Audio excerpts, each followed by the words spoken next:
to Bibliophiles Anonymous, episode 59. I'm Denise. And I'm Jess.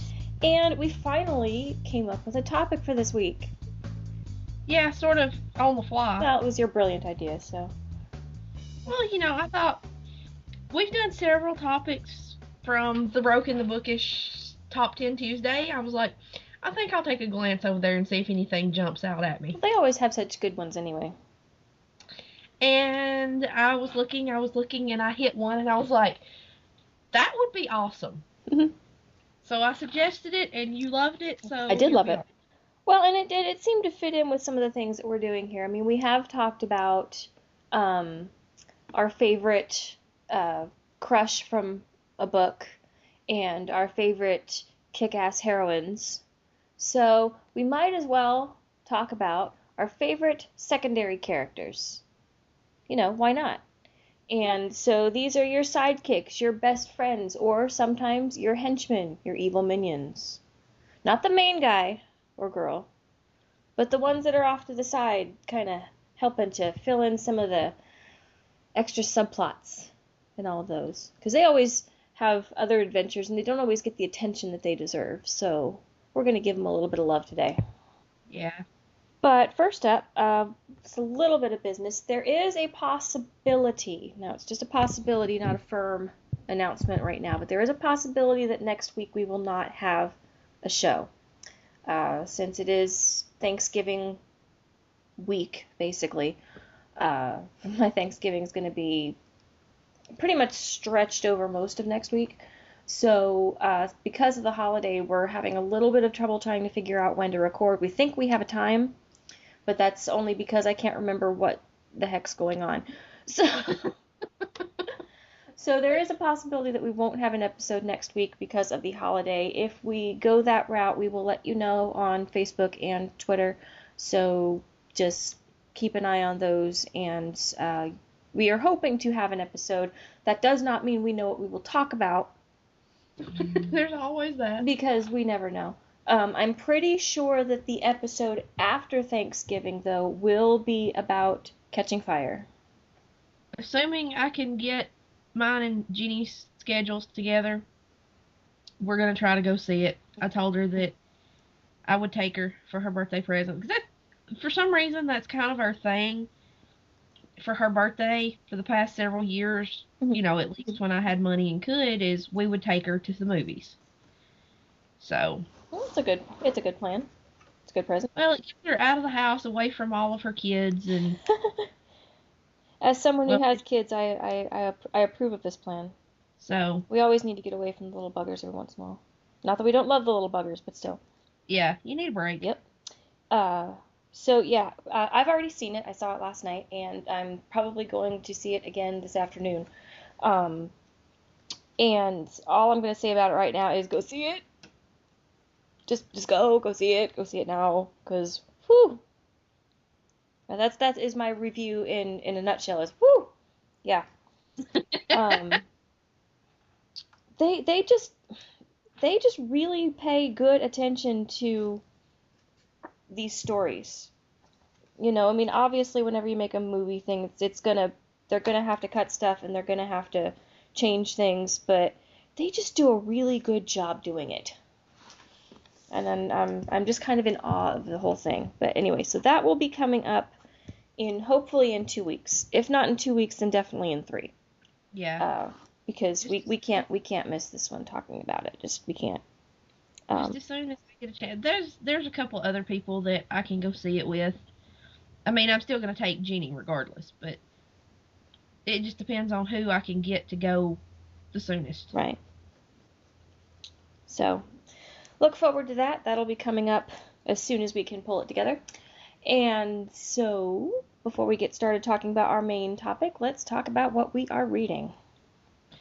I just finished the Kevin Smith book, which was really good, but mostly because I love Kevin Smith and I listen to the Jay and Silent Bob Get Old podcast and all that jazz. And I started The Thinking Woman's Guide to Real Magic by Emily Croy Barker. And I saw this book on Goodreads. It was one of the ads that popped up, that they show for books. Uh-huh. And it looked interesting. The cover's really pretty, and I read the blurb, and I was like, yeah, this is sort of right up my alley. So I got a hold of it, and I started reading it, and it's so far not at all what I expected it to be. It's I mean, it's not bad. It's good. But, and I haven't got to read much of it yet. I mean, it's fairly long, Mm-hmm. and I'm only like 15% through, maybe something like that. I mean, it's fairly long. But this it starts off, this girl, she's a grad student, and she's talking to her advisor, and her advisor basically tells her, look, I don't think you're cut out for this. Maybe you should consider doing something else. Uh-huh. Which sort of, I can imagine, would be kind of devastating. So, like, a friend of hers is getting married. She just broke up, her boyfriend just broke up with her. He had been studying in Europe, and he calls her and tells her he's got something important to talk to her about when he gets back. And she assumes he's going to propose. And he shows up and he's like, nope, sorry, I'm going to marry this other chick. Wow, she is having a really rough day. Yeah. So, she's having sort of a rough go of things right now. Her boyfriend's a dog, or her ex-boyfriend's a dog, and her advisor's being kind of a meanie head, and she goes to this wedding.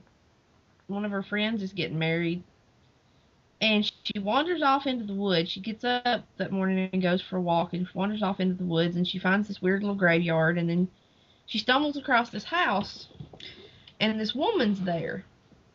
And this woman is like right out of like the 50s or 60s, like the way women looked in television, the way they dressed and all that stuff. Mm-hmm.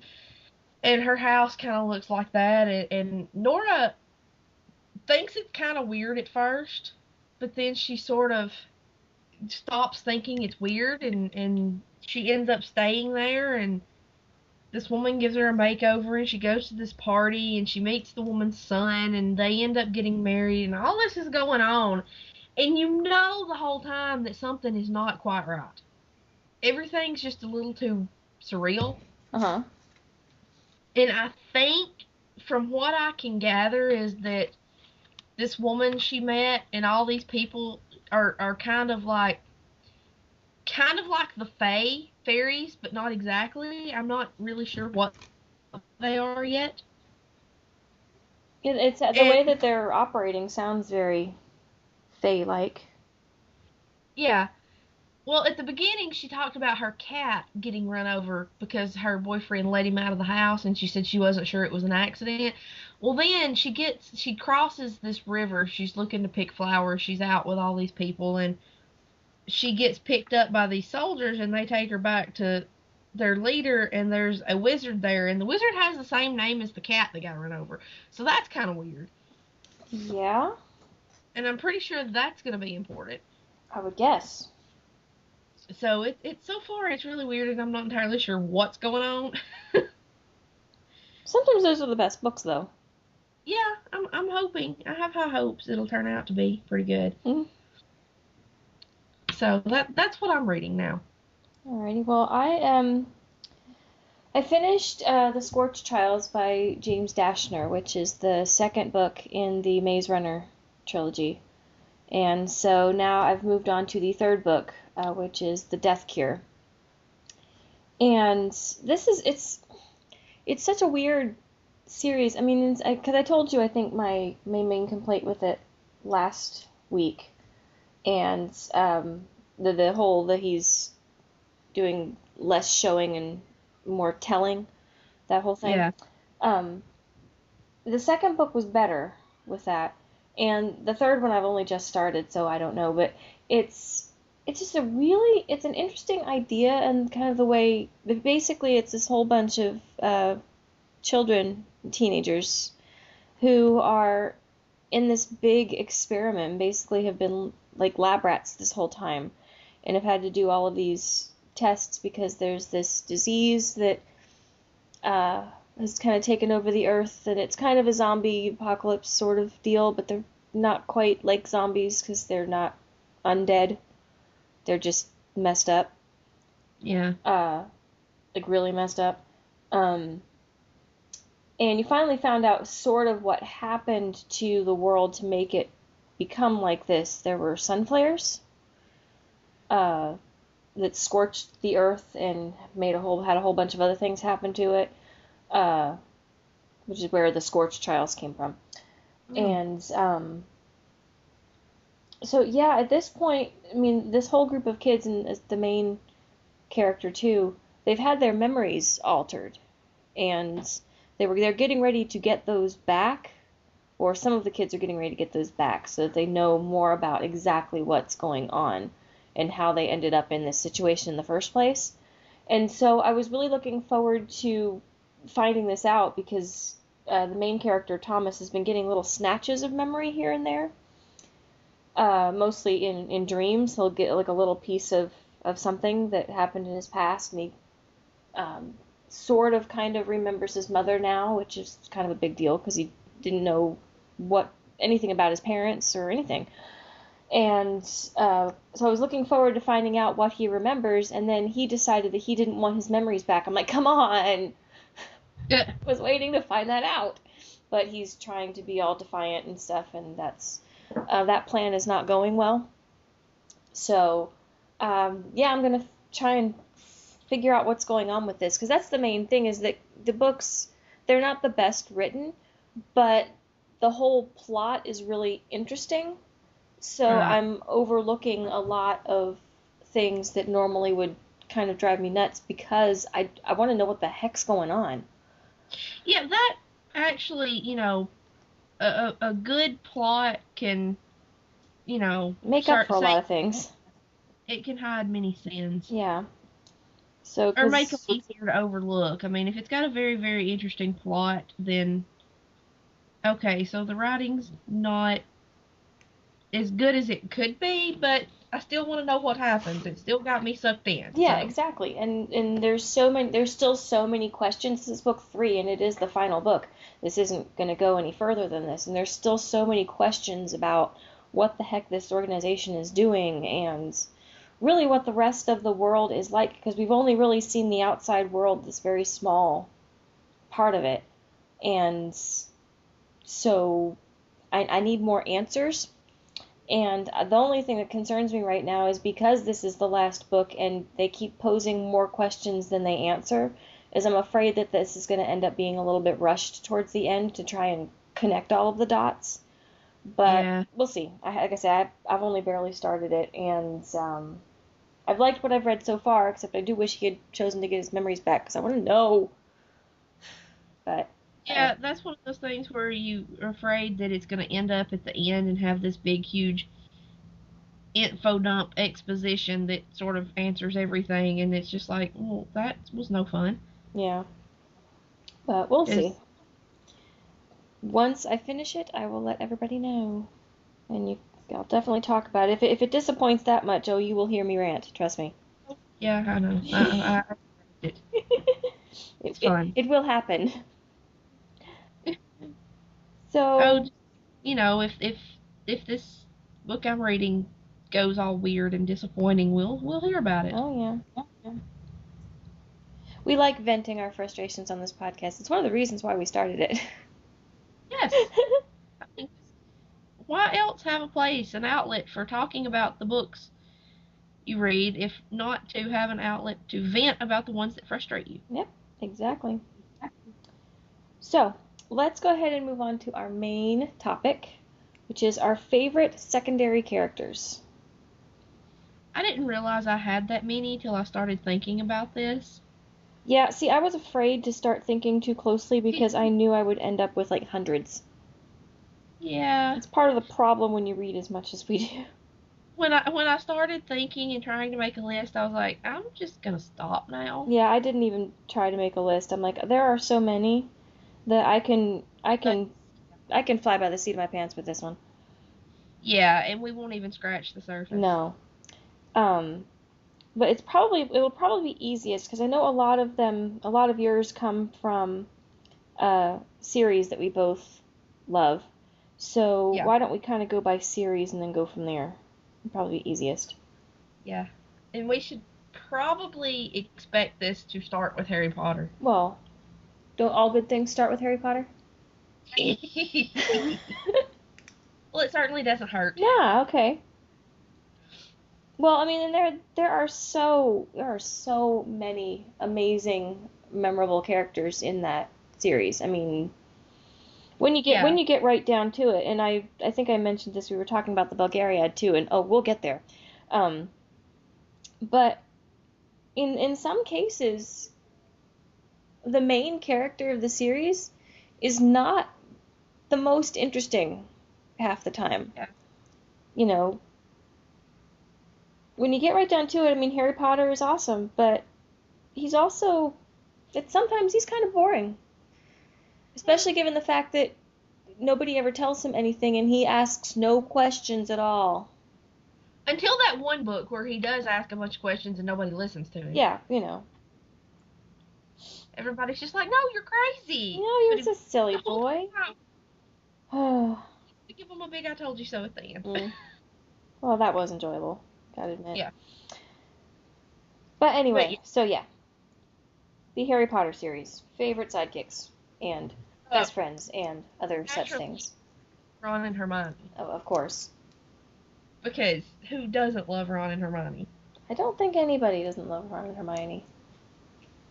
Especially Ron and Hermione together as a couple. Yeah.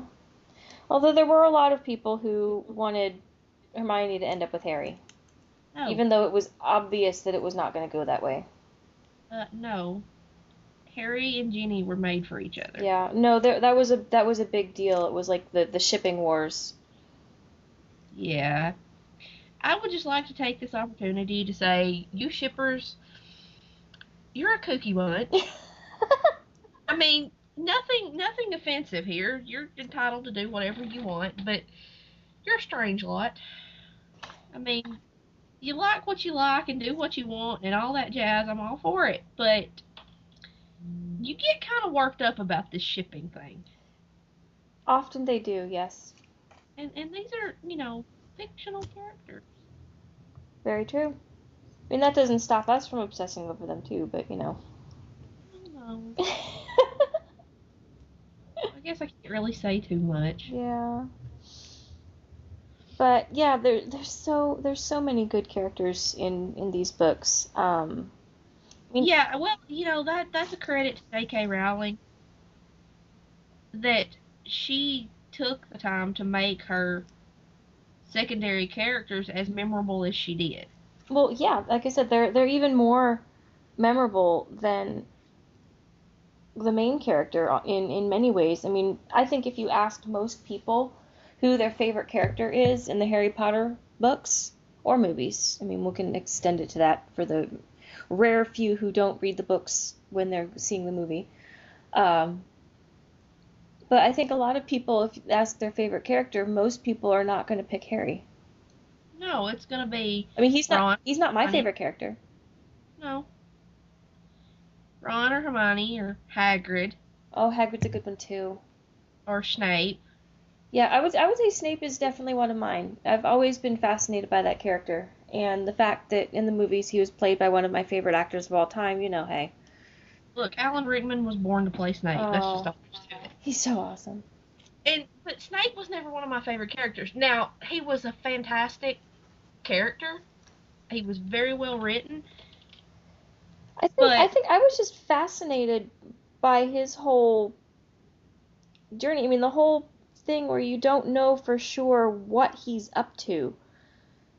I mean, I was just the whole time. That was one of the things. It was one of the big questions going into book 7 that everybody wanted to know. I mean, whose side is he on? I mean, yeah, the whole time you were saying, well, we should trust him, but then he went and killed Dumbledore. I mean, what the heck? So Yeah. that whole situation. I mean, you never had a clear view of whose side he was on, pretty much through the entire series. And the way that she built it up where he seemed so untrustworthy, but the whole time it was like, no, you have to trust him, and you're thinking, well, it's going to be kind of cliche if he just turns out to be evil and that's it. But then all of a sudden, end of book 6, and you're like, oh my gosh, he turned out to be evil.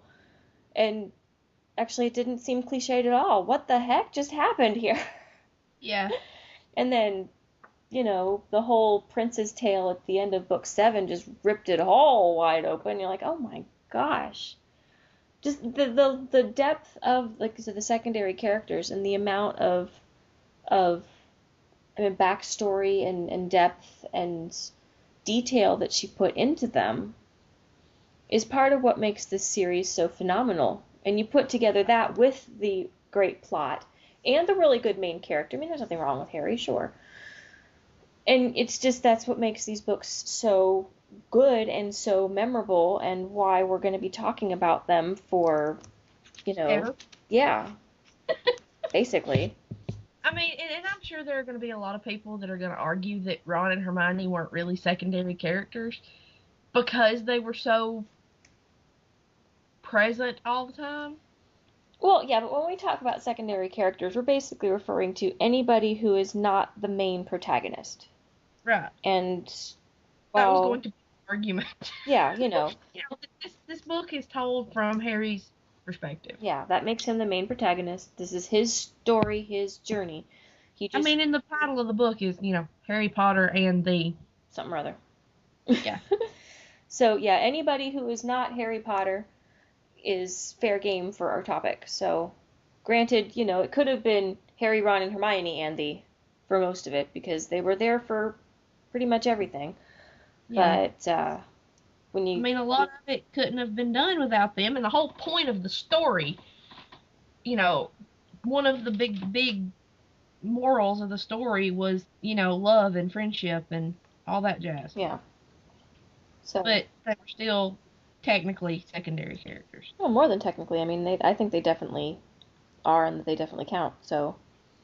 But, some that really, are hard to argue, that you can't really say, oh, they were main characters, they were central to the story. Hagrid and Dumbledore. Yeah. Yeah. I love Dumbledore. I love book Dumbledore. Movie Dumbledore kind of meh. Yeah. Because Dumbledore was so irreverent and humorous, and he had that twinkle. Mm-hmm. And movie Dumbledore didn't really twinkle. Michael Gambon did not twinkle. He came close a couple of times, but that was it. More so in the last Deathly Hallows Part 2. He sort of started finding that irreverent streak that Dumbledore had. Yeah, I mean, the King's Cross scene was pretty good. Yeah. And the other scene that stands out in my mind is when he sort of nailed Dumbledore was in the third movie, which, as we have discussed previously, I hate with a passion of 1,000 Fiery Suns. Yes. At the end of the Time Turner scene, when Harry and Hermione arrive back outside the infirmary. Mm-hmm. And they say something to Dumbledore, and he's like, I have no idea what you're talking about, and he leaves. That was very Dumbledore. No, because they run up to him and they say, we did it, and he's like, what? Yeah. Now, I don't know what you're talking about. Yeah, the whole thing with the Time Turner bit at the end of there, he did twinkle a bit there when he's getting ready to lock them in, and he's like, good night. There was kind of there was a little bit of a twinkle and a little bit of a knowing grin there, because he knew what they were getting ready to do. Yeah. So that was good. But the rest of the time, Yeah. Yeah, but no, book Dumbledore is awesome. Yes, I loved him. I would like to say a few words. Nitwit, blubber, oddment, tweak. Sit down. Thank you. And he sits down, and I'm just like, what? I love this guy. I love that. And then Harry's response is, he mad? He kind of crazy? Yep. Yeah, basically, sure. That's why we love him. And it just occurred to me that one of my favorite characters from these books isn't a living being at all. The Sorting Hat. Yeah. Yeah. Which also annoyed me that they didn't let it sing in the movies. I mean, really, how long could it have taken to have had one musical number with a Sorting Hat singing? That's true. Wouldn't have taken They very only have long. to do it once because they missed the sorting every year, except for their first year. Yeah. They're busy crashing into trees and being invisible and getting stupefied by Malfoy. And Harry missed the sorting every year except his first year, didn't he? Um, No. no, he saw it one other time. I can't Yeah, remember the, when. the book 6. Might have been book 6. I think it was book 6. It was there towards the end because the Sorting Hat song was warning them about, Yeah, and telling them to unite and all that stuff. Yeah. Yeah. Might have been book 7. I don't know. It was there close to the end. Yeah. But yeah, the Sorting Hat. I love the Sorting Hat. Well, then the other thing too about the Harry Potter books, speaking of side characters who may not actually be living creatures, is that in a way, and you may not feel the same way about this, but I know that there are other people do, but in a way, Hogwarts itself was a character. It really was. Because of how alive it seemed. I mean, things were always moving, things were always changing. Uh, and then, I mean, heck, in Deathly Hallows, it was fighting it for itself Right. with the statues and the suits of armor, and I mean, the way that all of its defenses were laid out with between the teachers and the different parts of the castle. I mean, it did more character change and development than some characters do in other books for an entire series. Yeah. And it was a building. It was So very special. Well, the Room of Requirement, it wanted to help Harry and the Dumbledore's army. yeah. It gave them a practice room. I mean, Mhm. come on. How much cooler can you get? Yeah. This is why we all want to move to Hogwarts. Mhm. It's true. I still don't have my letter. I will always be bitter. I remember seeing a thing on Facebook. It's like, I didn't get my letter to Hogwarts. I haven't found the closet to Narnia. But Gandalf didn't send Bilbo or Frodo on their journeys till they were in their 50s, so there's still hope. I like that. Yeah, show up, Gandalf. We Come have on. time. We have time. Not all hope is lost yet. Oh, that's funny. I like that.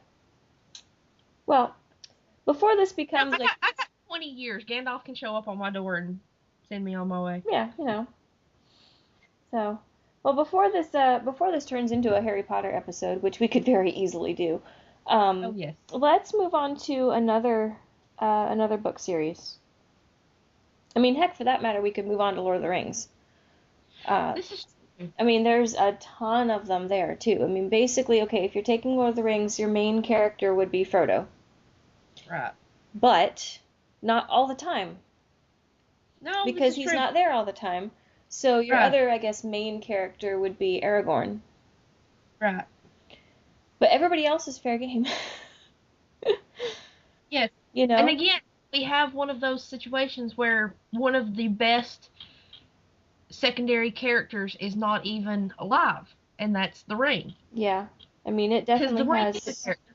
it definitely has its own will and its own opinions and its own plans. Yeah, and that's sort of not as big of a deal in the movies as it could have been. No, that was something that had to get trimmed off when they were trying to edit that beast down.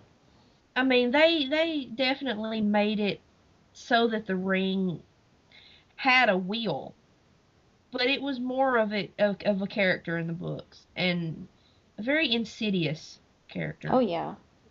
And then, of course, there's Gollum. Yes. Because, I mean, who doesn't love Gollum? Yeah. Well, I mean, love is kind of a strange way to refer to Gollum. I mean, he's an amazing character, and Well, I mean, he's love a him from the characterization standpoint. I well, love Gollum. yeah. I mean, he's an amazingly complex character, and actually, this is something in the movies I think that they nailed. Yes, Number one, because they wrote him very well, and number two, because Andy Serkis is a genius. this is true. Uh, but he's so complex, having that split personality, where there is a part of him that wants to be the sweet little hobbit creature that he used to be before he was corrupted. I mean, there's that Smeagol part of him that's still in there that wants to help Frodo and wants to be his friend and wants to try and get out of this mess. But then there's the Gollum side that takes over and wants the ring more than anything else in the world and is willing to do anything in the world to get it, whether it means killing everyone in his path or what have you. And that balance or imbalance between those two sides and never knowing which one is talking to you because he's so good at hiding it was really I mean, that's definitely what made him the memorable character that he is. Because you never knew what he was doing and never knew what he was going to do next. And when he's Smeagol and not Gollum, he's adorable. Yes. At least in the movies. I love the scene when when Sam's cooking the rabbits and he's talking about potatoes. Gollum's like, "What's taters?" I love that scene. But yeah, and I have to show some love for Legolas and Gimli. Absolutely. I mean, even before the movies, I was a Legolas and Gimli fan. Well, theirs is such an unlikely friendship. Yes, and it's so funny, and this is probably going to connect us to our next series once we get through with Lord of the Rings, but it's a friendship that is mirrored very strongly in the Belgariad with Mandralin and Lil Doran. I can totally see that. That ever since the very first time I read the Belgariad, I could see Legolas and Gimli in Mandralin and Lil Doran. But I'm fascinated by elves. No. Says the girl who's in the kinship on Lord of the Rings Online and knows that I have, 47 elf characters. Yeah. This is not true. I only have 4 out of 6. Yeah. Only 2/3, people. That is not an obsession. I like elves. Leave me alone. No, the elves are cool. So, yeah. I've always liked Legolas. Even book Legolas. And then, when I was in high school and Lord of the Rings came out, I was part of that demographic that they were aiming for when they got Orlando Bloom to play Legolas. But as I get older, I find that I appreciate Viggo Mortensen as Aragorn more. Well, I say that you can appreciate both of them in many different ways. Yeah, I can. Because I will also say that I did not have any problem at all with Orlando Bloom playing Legolas, none whatsoever, and I can't wait to see him in the second Hobbit movie, even though he's not supposed to be there. I don't care. Yeah. I don't care. I get to see him, I get to see Orlando Bloom with blonde hair and shooting a bow and arrow again, so I'm happy. That's one of those things that they're totally changing up the book and the story, and I'm like, I don't care. I get to look at the pretty.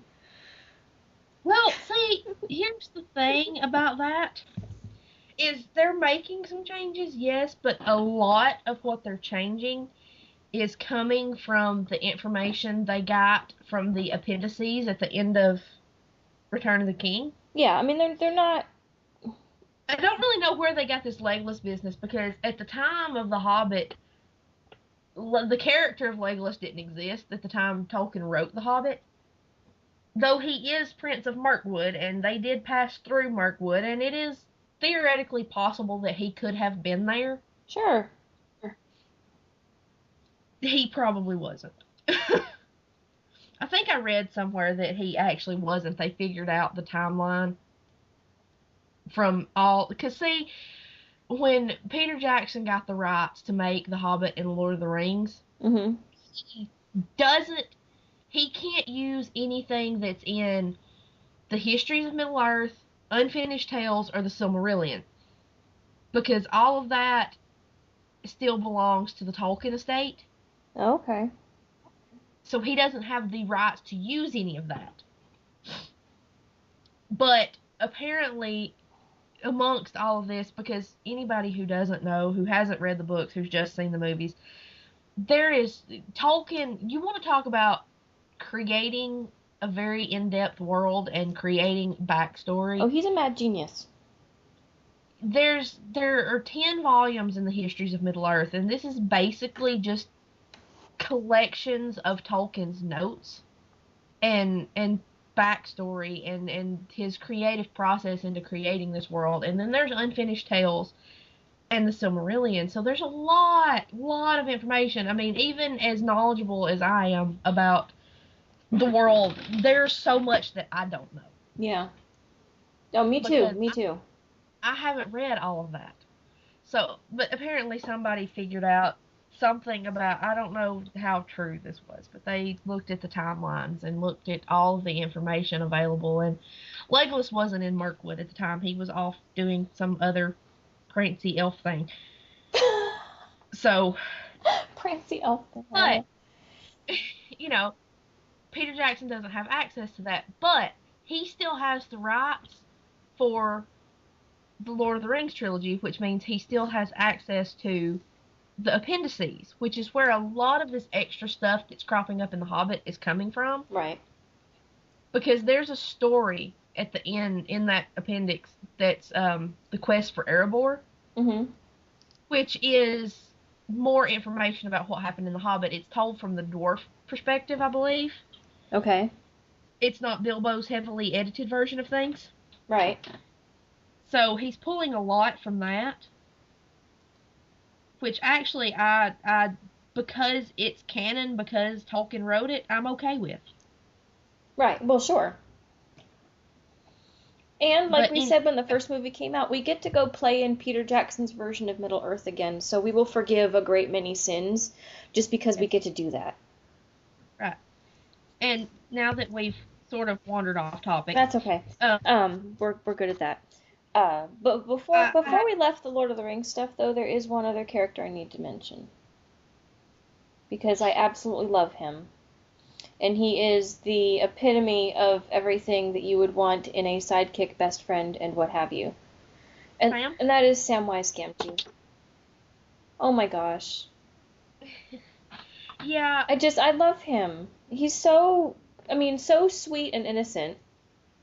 Right. And everybody, see, this is one thing that annoyed me when the movie came out, is everybody got on this whole Sam's gay for Frodo thing. Yeah.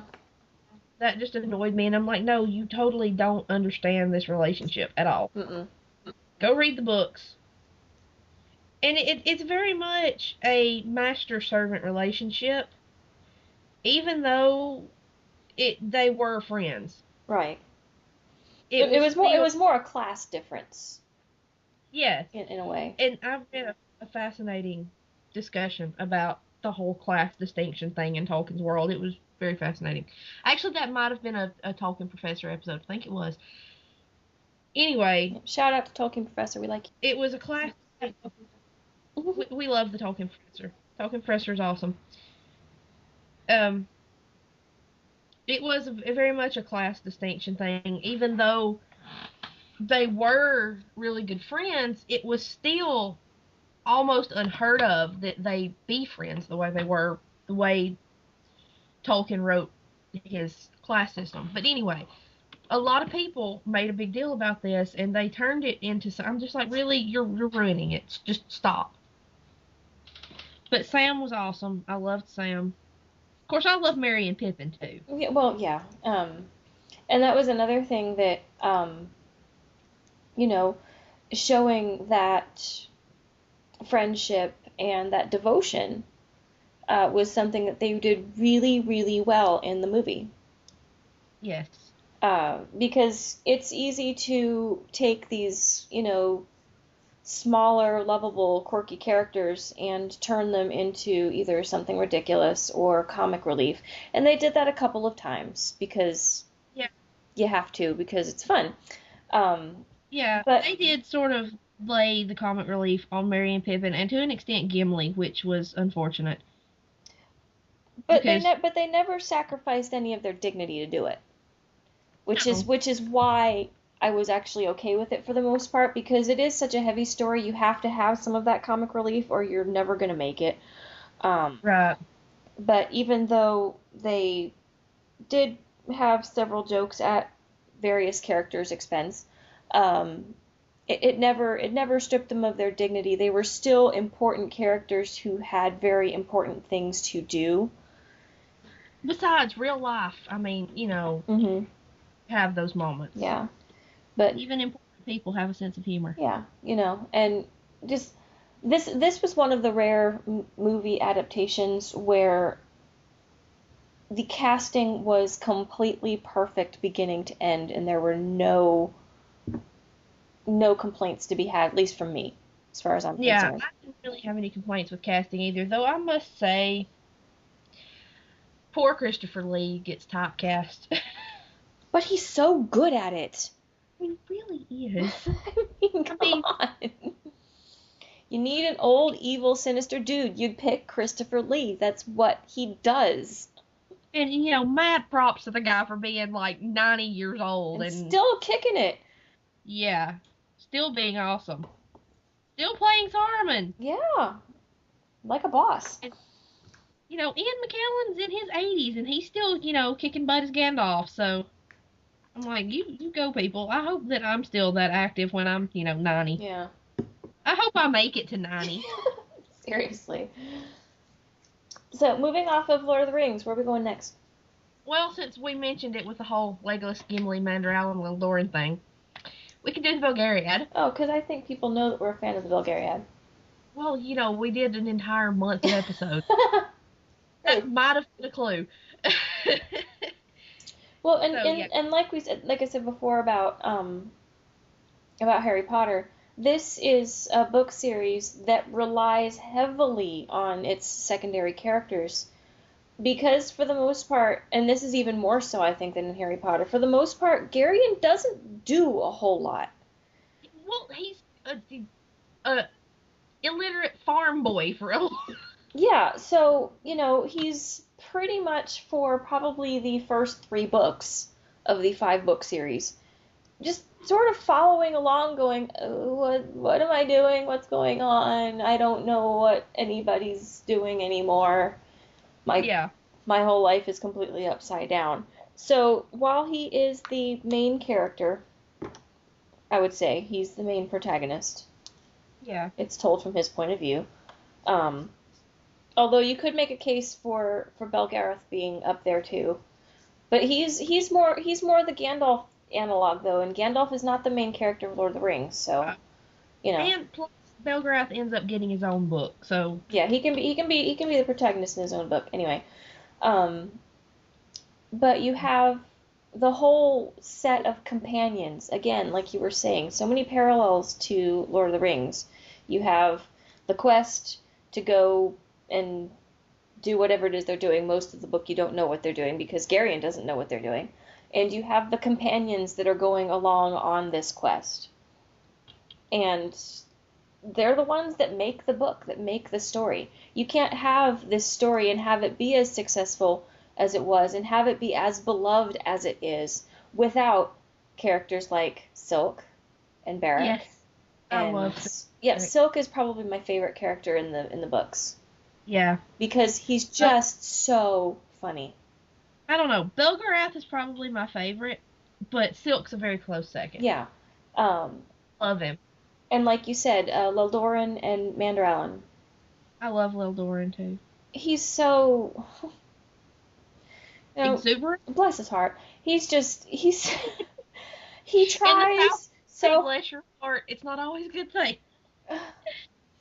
Yeah, because that is something when, I mean, I didn't grow up in the South per se, but I have learned since living in the South for the past, oh, getting on 20 years now, is that you can say anything about anyone and follow it up with a bless your heart, and it doesn't sound as bad as it really is.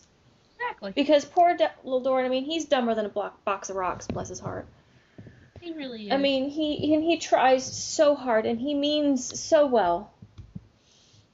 But he's horrendous. Yeah, and that means that the brain portion of his head doesn't work so well most of the time. Well, it's more with Lildoran. It's not that he's not smart. No, he's smart. It's that he doesn't think before he acts. There He's very impulsive. there is not a lick of common sense in the boy. No.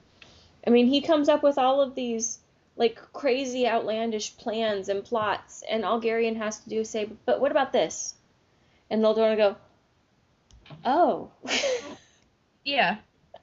Because it's like certain things don't even occur to him. There's nothing at all. There's just nothing there to forward the thinking to the obvious conclusion. But yeah, he's so not really innocent, but sort of. I wouldn't say innocent so much as naive. Yeah, he tends to want to see the best in people. Except for Mander Allen at first. Yeah, except for any of the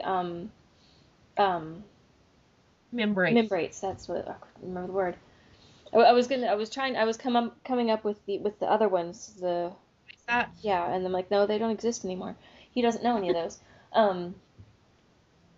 But yeah, he has a sort of a blind spot to anybody from Vomembra, but the rest of the world he believes the best in them, regardless of whether he should or should not. And in a way, I mean, it would be kind of nice for people to be more like that, but it takes it to extremes. Well, everything about the Erins are to extremes, either one way or another. There isn't an Erin alive that doesn't take something to its furthest most point. Yeah, they're very much like that. That's their thing.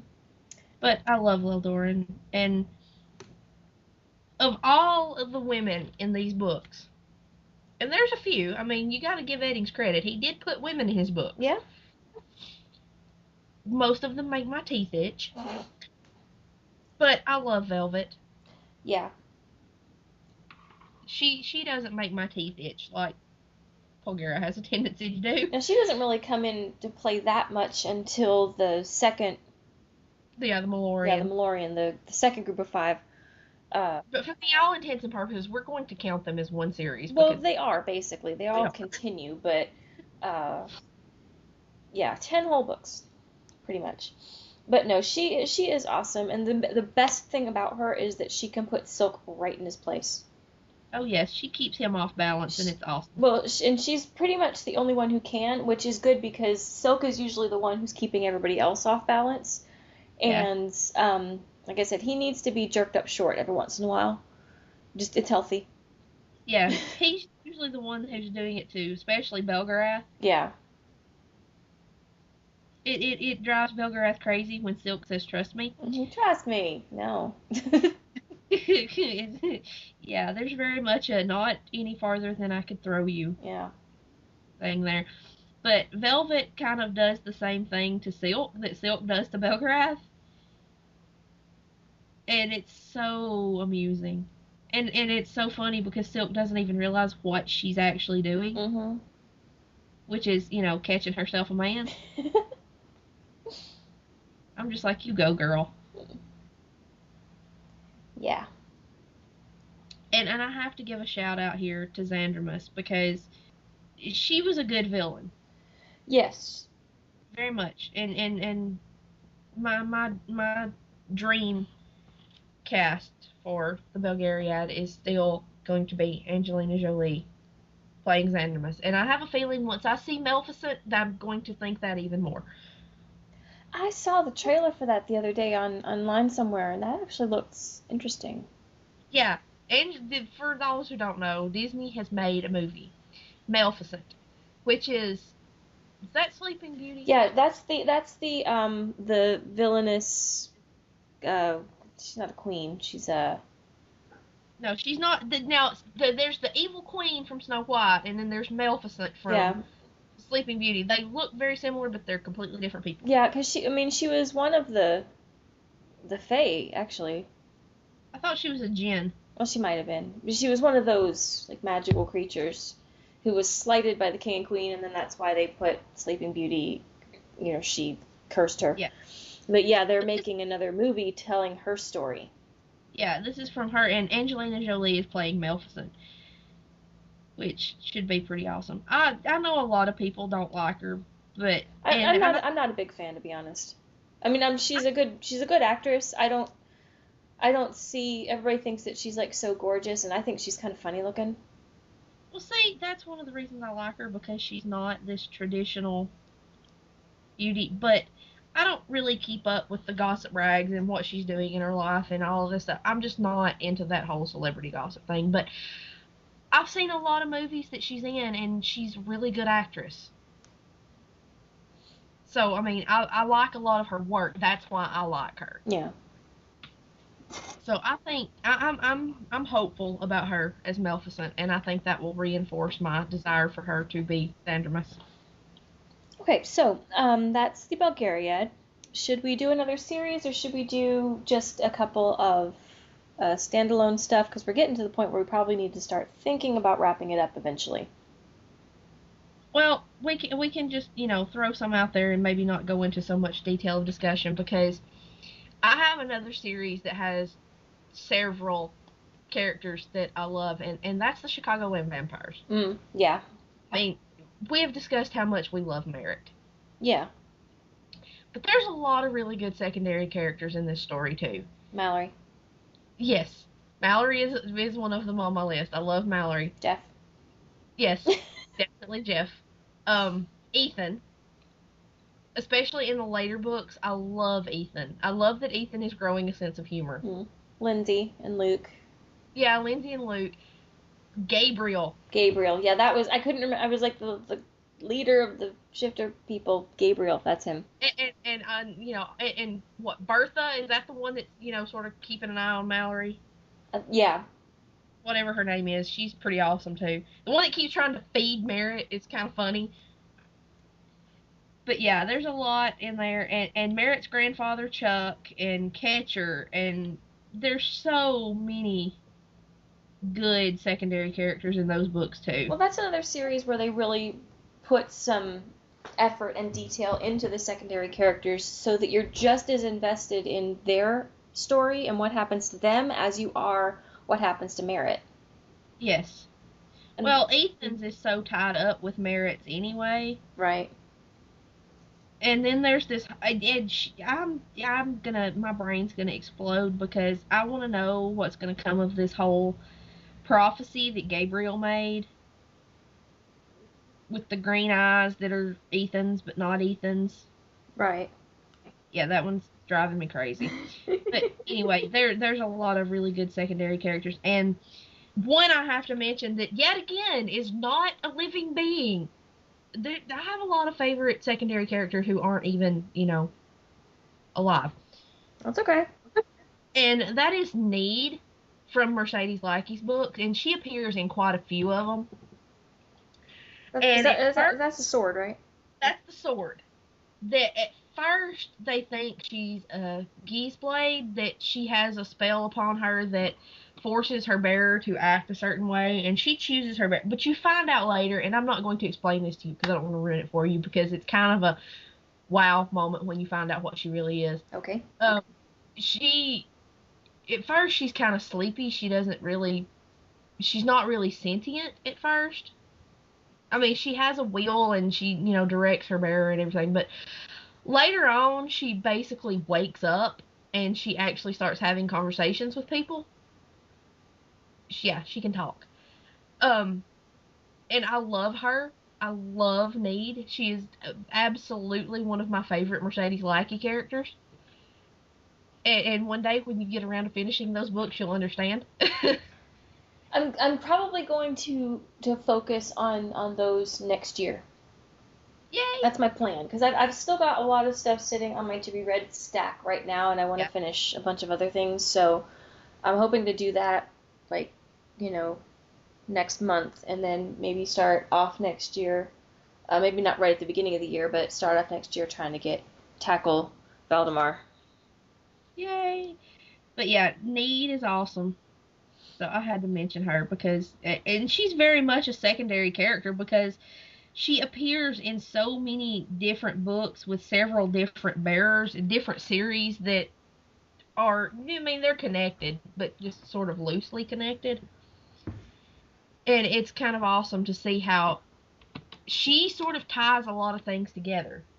So it's pretty cool, especially after she wakes up. She's awesome. Alrighty, well, if you're gonna pull characters from a series, or you only pulled one, but I'm gonna pull in a couple of them, and we're gonna try not to talk too long about it. But I am going to start with the Mortal Instruments series and just start listing them. Oh Okay. yeah. Jay. Well, the main character would be Clary, which technically does put Jace as a secondary character, although he doesn't feel like one for most of No. it.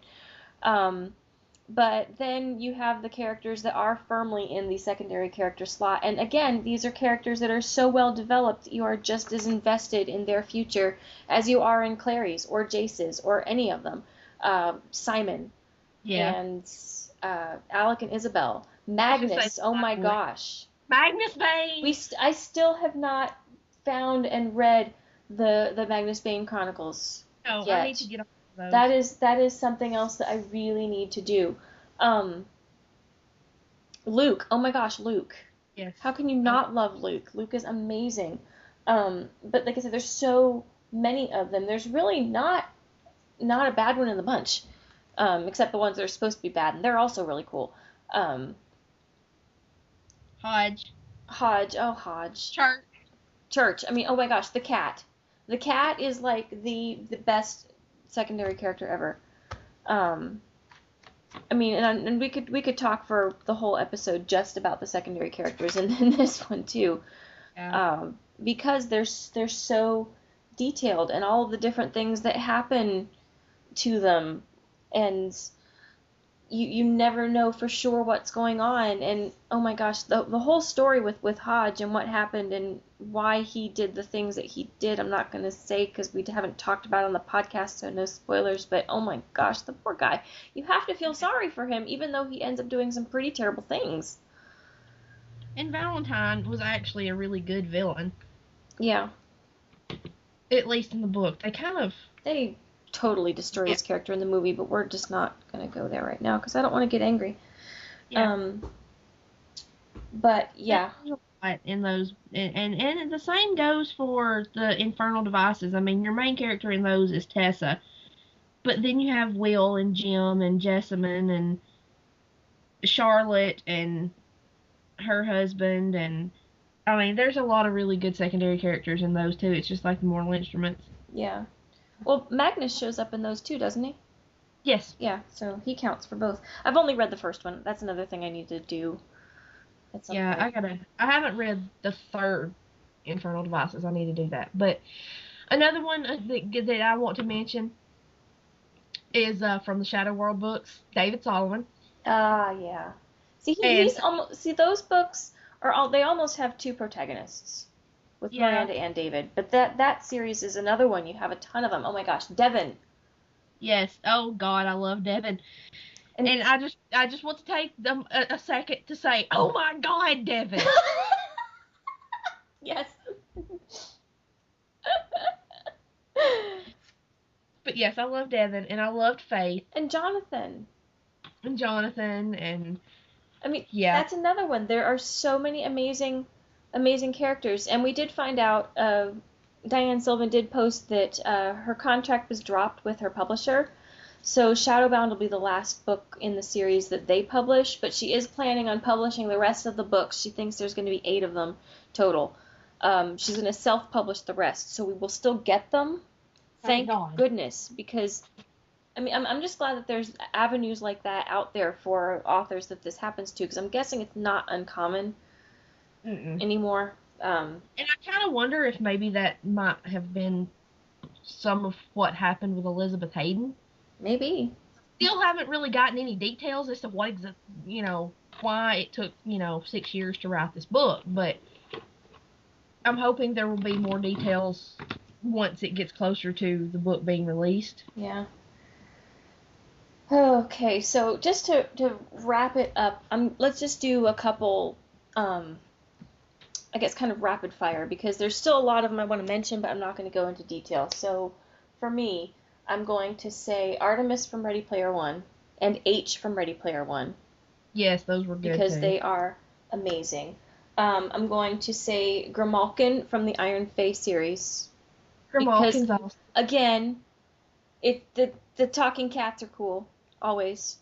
Always. And let's just throw in the Cheshire Cat from Alice in Wonderland because hey, I love the Cheshire. That's a definite. Because it's been on my mind because I did just go see the movie not too long ago. Eli, Bean, and Petra from Ender's Game. Because, oh my gosh. I have to mention Rourke, Peabody, McNabb, and Feeney from J.R.R's In Death series. Ranger's Apprentice, Halt. I love Halt. Will's the main character, but I love Halt, and I love Horace, and Elise. Oh my gosh. And Marita from the Tavern understands this. I am madly in love with Will and Halt. And I hate Pauline and Elise because Pauline marries Halt and Will and Elise have a thing, and I hate them both because they can't have them. They're mine. I don't know what I'll do with both of them, but you'll find Halt. Something.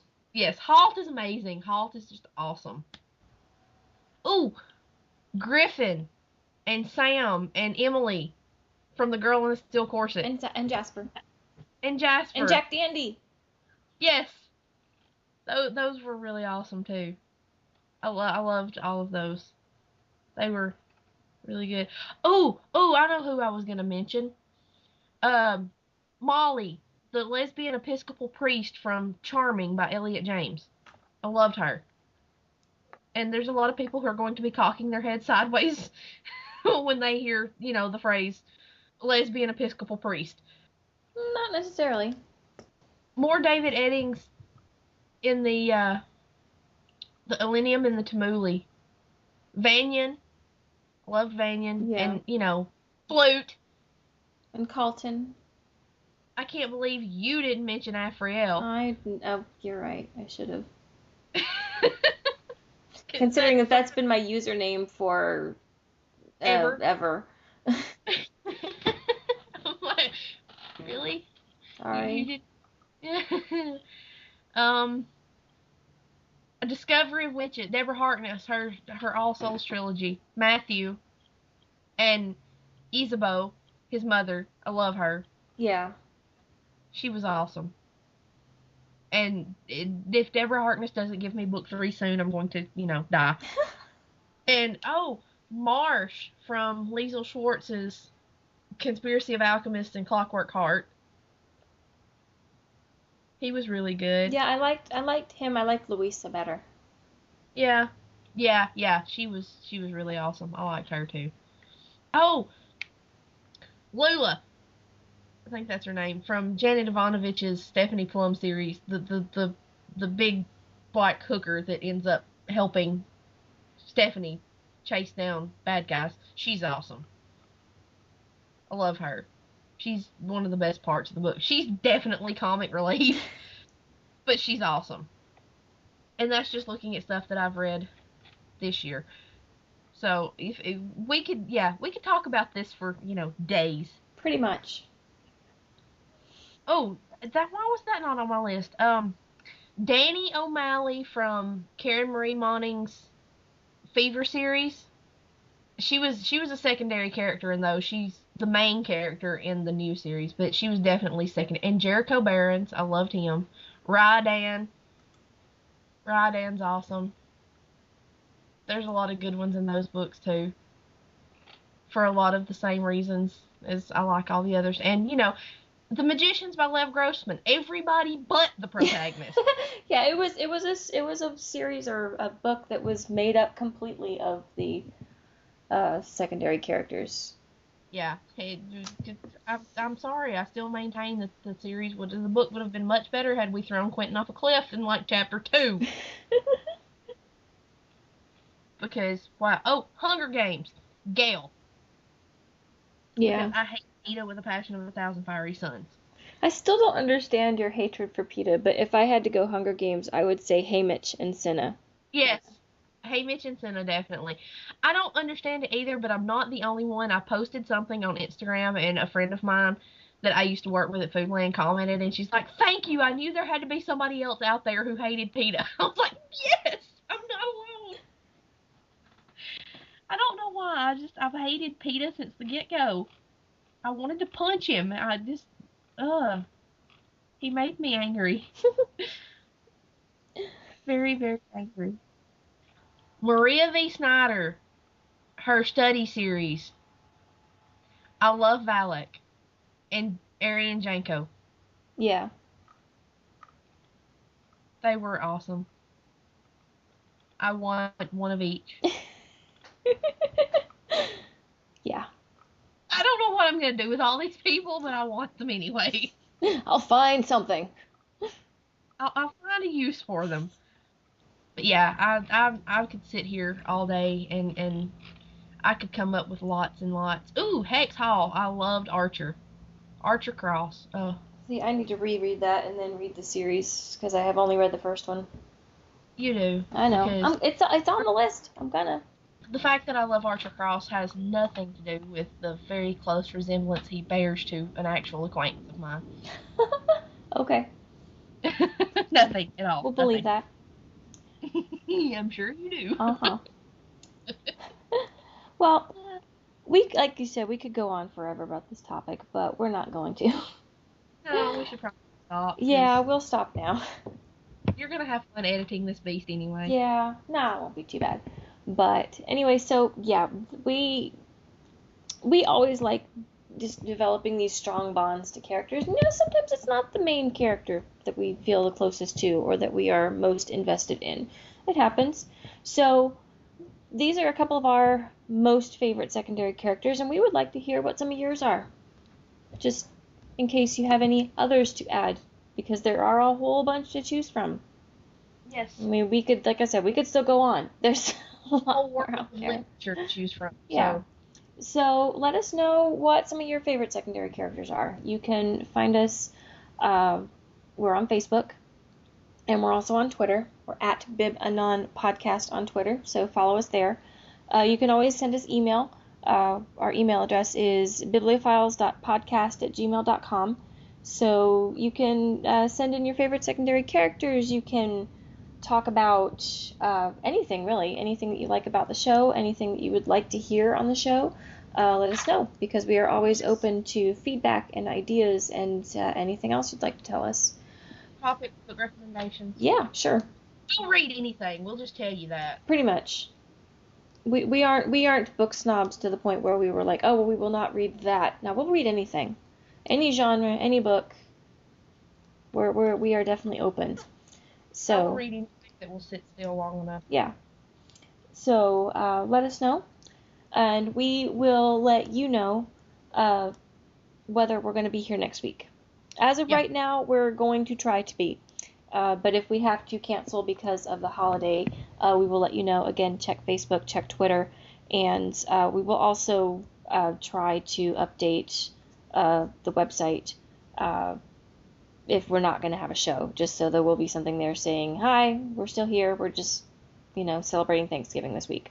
So keep an eye on the website, www.bibliophiles-anonymous.com. You can find our episodes there. You can find book reviews that we don't talk about on the show there. And whenever there's any random book news, sometimes that ends up there too. You can also leave us comments there if you want to let us know what you think about any of our topics of discussion. And I think that just about covers it. Yep, I think that'll do it. So hopefully we will see you next week, or definitely the week after. But until then, Yep. Bye. Bye.